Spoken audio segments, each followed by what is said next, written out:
Bonsoir à tous et soyez bienvenus pour ce quatrième épisode de Il était une fois une saga. Oui, je sais, désolé pour l'attente, c'est juste qu'en ce moment, je suis plus préoccupé sur ma série Pop Culture qui est Culturama qui est sur ma chaîne, donc ça prend vachement aussi de temps et ça ralentit largement l'écriture des Il était une fois une saga. Donc je vous invite un peu plus à aller voir Culturama en attendant que je finisse les prochains épisodes de Il était une fois une saga. Sachez que ça continue encore pendant pas mal de temps. Bref, donc passons à la critique qui sera consacrée aux l'une des plus grandes sagas du cinéma. Je veux parler celui de Jurassic Park.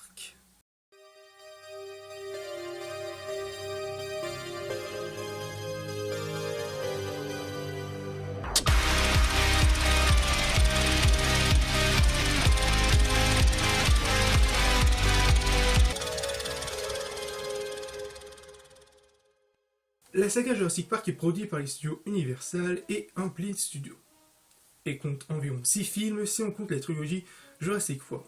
La saga compte 4 réalisateurs. Steven Spielberg qui réalisa les 2 premiers opus, Joe Johnston qui réalisa le 3e opus, Colin Trevorrow qui réalisa le 4e opus, donc Jurassic World 1, et le 6e opus qui sera Jurassic World 3. Et il y en a Antonio Boyana pour le 5e opus Jurassic World 2 Fallen Kingdom. Les 2 premiers films Jurassic Park sont issus des romans écrits par Michael Crichton et qui celui-ci participera au scénario des 2 opus. La saga Jurassic Park se place plus dans le genre aventure science-fiction. Elle est accompagnée d'une magnifique bande-son composée par John Williams. Elle compte aussi plusieurs adaptations en jeux vidéo. La saga en général, et surtout celui de Jurassic World, nous fait réfléchir sur plusieurs questions et des conséquences sur la génétique. Le premier opus est sorti en 1993. Celui-ci nous fait raconter l'histoire de 2 paléontologues, le professeur Grant, interprété par Sam Neill, et le professeur Sattler, incarné par Laura Dern, qui se font recruter par le milliardaire John Hammond, interprété par Richard Attenborough, qui possède une île au large du Costa Rica appelée Isla Nublar, et qu'il a créé un parc avec des dinosaures. Le film fut une grosse bombe atomique dans le monde cinématographique, surtout en matière de technologie, avec des effets spéciaux assez révolutionnaires pour l'époque, créés par ordinateur.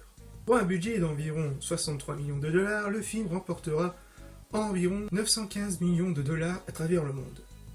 Petite info, il y avait 3 acteurs sur la liste pour incarner le professeur Grant. Et parmi ces 3 acteurs, il y avait un certain Harrison Ford.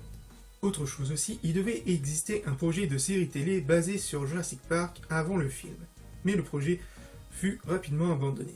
Il existe quelques différences entre le roman et le film. Par exemple, dans l'une des scènes principales du livre, le tyrannosaure poursuit Grant et les enfants, et qui monte à bord d'un canot gonflable le long d'une rivière.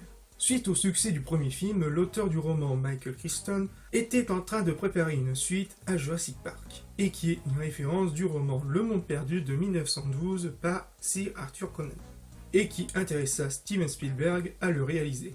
Le livre sort en 1995, puis par la suite, le film arriva en 1997, Jurassic Park Le Monde Perdu, qui nous fait raconter les événements 4 ans après de ce qui s'est passé à Jurassic Park. On retrouve le professeur Ian Malcolm, interprété par Jeff Goldblum, qui retrouva John Hammond à la retraite forcée dû à un procès qui lui retira son titre de chef de la Engine. Hammond demanda à Ian Malcolm d'être le meneur d'une équipe d'expédition pour étudier d'autres dinosaures encore en vie sur la 2e île, le site B Isla Sorna. Malgré les critiques assez moyennes et une partie du public, le film réussit tout de même à avoir un certain succès et qu'un 3e épisode était en préparation. Le scénario du 3e épisode était largement différent du scénario définitif, car Steven Spielberg avait imaginé le professeur Grant qui était retourné sur Isla Nublar en cachette pour faire des recherches et qui avait vécu en mode Robinson Crusoe. Mais ce fut rapidement abandonné. Il existait une rumeur d'un autre scénario qui devait s'appeler Jurassic Park Extinction, et qui devait raconter l'histoire d'un virus inconnu qui est issu des dinosaures qui les condamna, mais aussi qui menace l'humanité.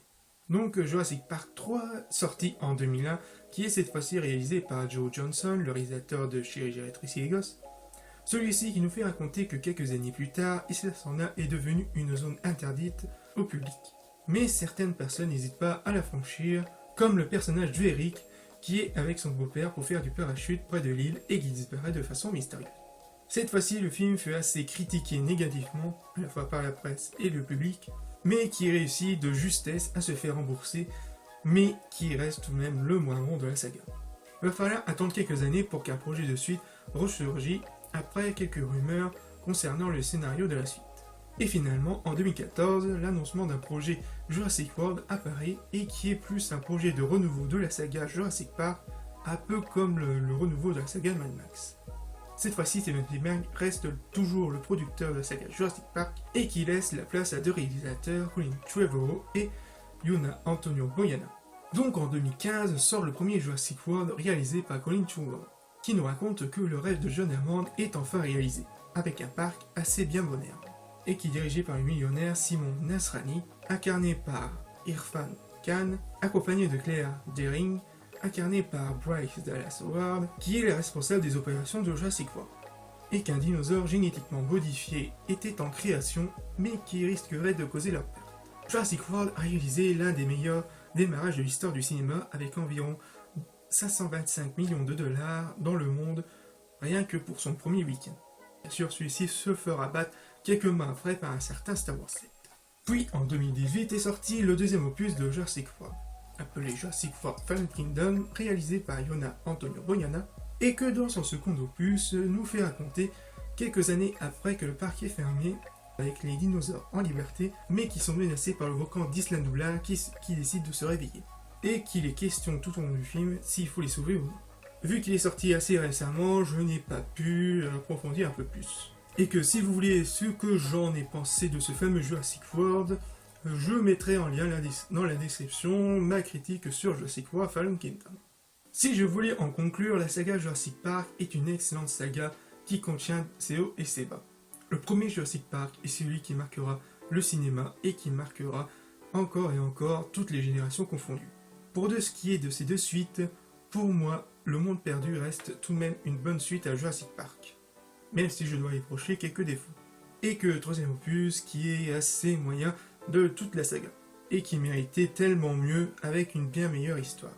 Pour ce qui est du renouvellement de la saga avec le projet Jurassic World, pour moi, c'est une bonne idée, et on sait ce que Steven Spielberg sait ce qu'il voulait pour Jurassic Park, et hâte de voir Jurassic World 3.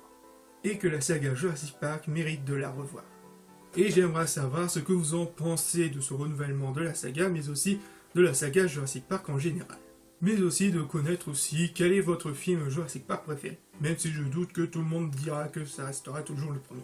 Si je devais vous conseiller des jeux Jurassic Park, je peux vous conseiller le jeu Jurassic World Evolution qui est excellent. Si vous aimez vraiment Jurassic Park comme moi, vous serez assez bien conquis. Je peux aussi vous conseiller Jurassic Park Opération Genesis ou bien le jeu mobile Jurassic Park Builder. Si vous voulez une analyse un peu plus approfondie de Jurassic Park 3, je vous laisse le lien de la petite série critique en petite vidéo de Valioraptor. Voilà, cet épisode de Il était une fois une saga est fini, donc n'hésitez pas à me proposer des titres de saga que je pourrai en parler plus tard. Donc sachez qu'il y aura toujours Il était une fois une saga qui continuera toujours sur la chaîne du Valmar, mais un peu moins souvent vu que je m'occupe de ma série Culturama sur ma chaîne. Et donc je vous dis à très bientôt pour de futures vidéos. Peace.